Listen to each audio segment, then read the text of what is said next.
जिस कब्र में प्रभु यीशु का शरीर रखा गया था वो आज भी खाली है।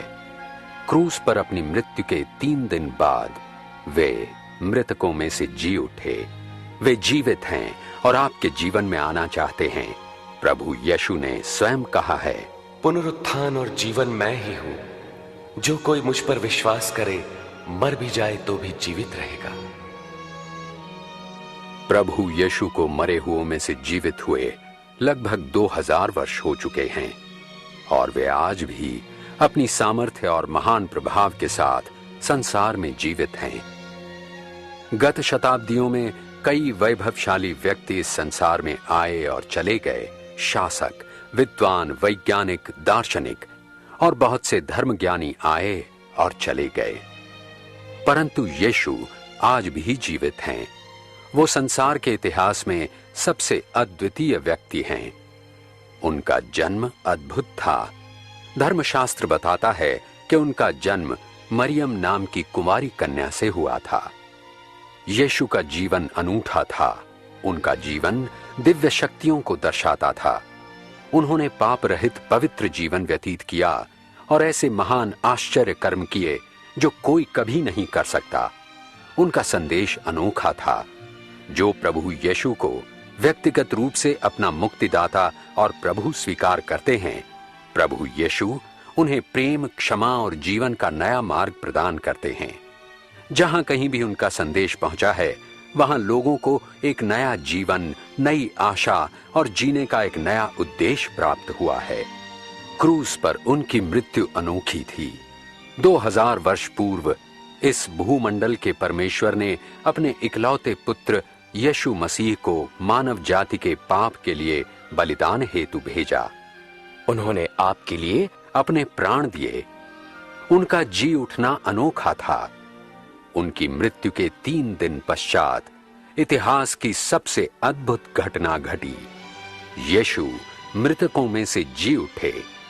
उनका जन्म, उनका जीवन, उनकी मृत्यु और उनका पुनरुत्थान ये सभी प्रमाणित करते हैं कि प्रभु यीशु अपने दावे के अनुसार वास्तव में मनुष्य जाति के उद्धारकर्ता और परमेश्वर के पुत्र हैं। यही यीशु ख्रिस्त आज भी जीवित हैं। वे चाहते हैं कि आपके जीवन में आएं, आपके पाप क्षमा करें और आपको भरपूर जीवन जीने की सामर्थ्य दें। उनके वचनों पर ध्यान दें। हे सब परिश्रम करने वालों और बोझ से दबे हुए लोगों, मेरे पास आओ, मैं तुम्हें विश्राम दूंगा। मार्ग, सच्चाई और जीवन मैं ही हूं। बिना मेरे कोई पिता के पास नहीं पहुंच सकता। पवित्र शास्त्र बाइबल हमें बताती है कि सबने पाप किया है और परमेश्वर की महिमा से वंचित हैं। धर्मशास्त्र में यह भी लिखा है कि पाप की मजदूरी तो मृत्यु है, परंतु परमेश्वर का दान हमारे प्रभु यीशु मसीह के द्वारा अनंत जीवन है। प्रभु यीशु ने अपनी मृत्यु के द्वारा आपके पापों के दंड को भर दिया है।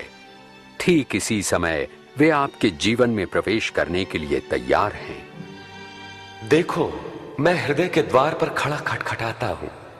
यदि कोई मेरा शब्द सुनकर द्वार खोलेगा तो मैं भीतर आऊंगा। उनके प्रेम और क्षमा का अनुभव करने तथा अनंत जीवन पाने के लिए आपको उन्हें स्वीकार करना है। अपने पापों के लिए परमेश्वर के बलिदान स्वरूप और विश्वास से अपने जीवन में उन्हें आमंत्रित करना है। यदि यह आपकी हार्दिक इच्छा है तो आप विश्वास पूर्वक प्रार्थना कर सकते हैं और प्रभु यीशु आपके जीवन में आएंगे। प्रस्तावित प्रार्थना इस प्रकार है: प्रभु यीशु, मुझे आपकी आवश्यकता है। मेरे लिए क्रूस पर प्राण देने के लिए धन्यवाद। मैं अपने जीवन का द्वार खोलकर आपको अपना प्रभु और उद्धारकर्ता स्वीकार करता हूं।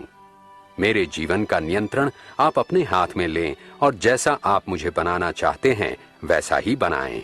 आमीन। यदि ये प्रार्थना आपके हृदय की इच्छा को प्रकट करती है तो जहां कहीं भी आप हैं, इस प्रार्थना को मेरे पीछे दोहराएं। मैं इसे एक एक वाक्य करके बोलूंगा। प्रभु यीशु, मुझे आपकी आवश्यकता है। मेरे लिए क्रूस पर प्राण देने के लिए आपका धन्यवाद। मैं अपने जीवन का द्वार खोलकर आपको अपना प्रभु और उद्धारकर्ता स्वीकार करता हूं। मेरे जीवन का नियंत्रण आप अपने हाथ में लें और जैसा मनुष्य आप मुझे बनाना चाहते हैं वैसा ही बनाएं। आमीन। यदि आपने विश्वास की ये प्रार्थना की है और प्रभु यीशु को अपने जीवन में आने का निमंत्रण दिया है, तो निस्संदेह विश्वास कीजिए कि अपने वचनानुसार वे आपके जीवन में आ गए हैं। आप ये भी विश्वास कर सकते हैं कि आपके सारे पाप क्षमा हो गए हैं, आप परमेश्वर की संतान बन गए हैं और आपको अनंत जीवन मिल गया है। यदि आप उस भरपूर जीवन को जिसका वायदा प्रभु यीशु ने किया है अनुभव करना चाहते हैं, तो प्रार्थना में प्रतिदिन उनसे बातचीत करें। उनका वचन पढ़कर अपने जीवन के लिए उनकी अद्भुत योजना की खोज करें और वे लोग जो उनसे प्रेम करते हैं और उनके अनुयायी हैं, उनसे संगति रखें। और सबसे महत्वपूर्ण बात यह है कि आप उनके अद्भुत वचनों को सदैव याद रखें। मैं तुम्हें कभी न छोड़ूंगा न त्यागूंगा। देखो, जगत के अंत तक मैं सदैव तुम्हारे साथ हूं।